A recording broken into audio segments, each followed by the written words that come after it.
Last Saturday, I was flying back to Atlanta from Panama City, and I watched the Kate Blanchett movie Tar on the plane, and I've really enjoyed it.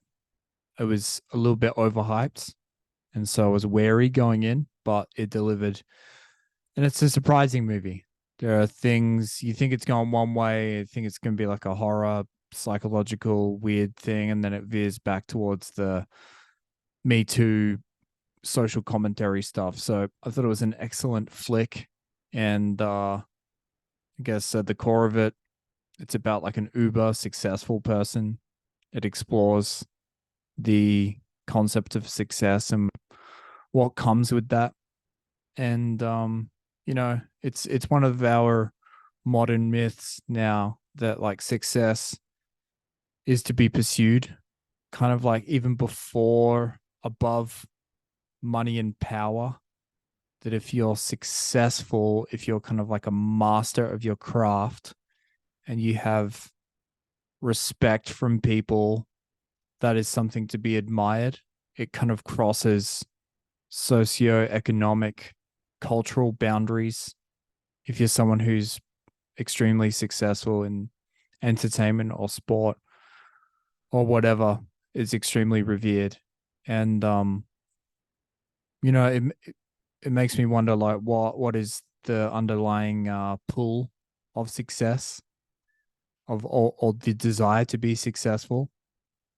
And I wonder, do some people want to be successful because they understand that they have dark triad disgusting urges, and they're like, you know what, I need to do everything possible. I need to use all the tools at my disposal to get myself into a position of power and into a position of respect because I'm going to do something fucking heinous and I need a way to cover my tracks. So that's one person who's on the hamster wheel, trying to make themselves uber successful. And then maybe there's the other person who's like, no, I am literally just someone who's like gains a great amount of joy toiling away, putting in my 10,000 hours of Gladwell. Just a quick side note, if you're familiar with Malcolm Gladwell, can I can I blow your mind for a second? Malcolm Gladwell has like a Jamaican grandparent, and that's why he's got the hair. And once you see it, you're like, holy fuck, it makes sense.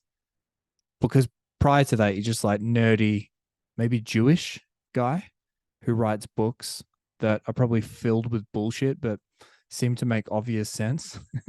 You're like, yeah, that checks out. And you're like, Jamaican grandparent, holy fuck. I see the face, I see the hair, it all checks out. Yeah, so if you maybe you've taken the Gladwell pill and you're like, yeah, you know what? I do gain a huge amount of satisfaction from I'm gonna be the best fucking potato peeler the earth has ever seen. And I'm just gonna do my 100,000 hours and I'm gonna be really great at that. And it works. You toil away for 45 years peeling spuds in complete obscurity. And then one day the Guinness Book of World Records comes a knocking. You smash the record out of the park, and next minute you're on the local news. Local man, the greatest potato peeler on earth. Who knew that we had him in this town? So then you're on the fucking news, and now you've got all this power, and then you've got all these fucking potato sluts throwing themselves at you. And then every kind of fish and chip shop in town wants you for an endorsement or to make in-store appearances, to take photos with the owners by the deep fryer, so they can hang on their wall like the pizza joints in Lower Manhattan. Uh, yeah, and so therefore you've lived in obscurity. You've had none of this. You've had no temptation on the way up, or no dark desires, and then all of a sudden you are you're dealing with it all at once. Who's better equipped to deal with the temptations and trappings of fame and success? The person who's always understood that there's a monster within them, or the person who is pretty much a saint, but then all of a sudden you're in a position where it's so easy to act out. There is ample opportunity to abuse your power, except you've just been living like a saint. And so maybe then you're just like, oh my God. It's like never thinking about Mountain Dew, not even knowing Mountain Dew exists. And then one day just being fucking surrounded by Mountain Dew. Everywhere you turn, there's fucking, billboard advertisements of people, just people, gorgeous people downing Mountain Dew everywhere you turn. And you're like, oh, fuck, that looks really fucking good. um, so yeah, what are you?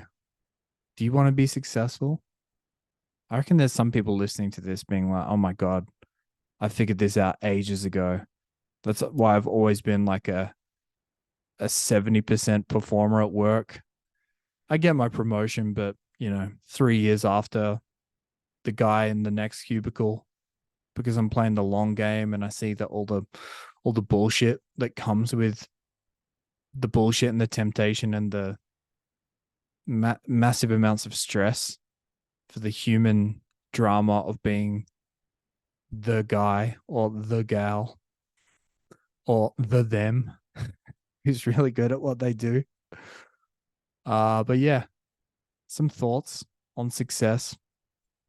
And yeah, ultimately it's like it seems like the big thing as well is that with success you're ultimately looking for a pat on the back or acknowledgement externally. People who are successful. I've met a bunch of homeless people who walk around who feel like they're the most successful people in the world. Apart from them, no one really anoints themselves. It's uncouth to do that. You kind of have to wait for other people to do it for you. So if you're kind of waiting around and you're on this hamster wheel and climbing towards this podium like Lydia Tarr in that movie, people may give it to you one day if you get lucky or you work really hard, but then they'll take it away, baby. And you won't be successful anymore, either through your own hand or maybe there'll be a new hot potato peeler on the block. So, how's that going to make you feel? Maybe it is better to be the guy who's the 70%. I'll get promoted 3 years after I should, dude. We'll see. Watch Tar. Good flick.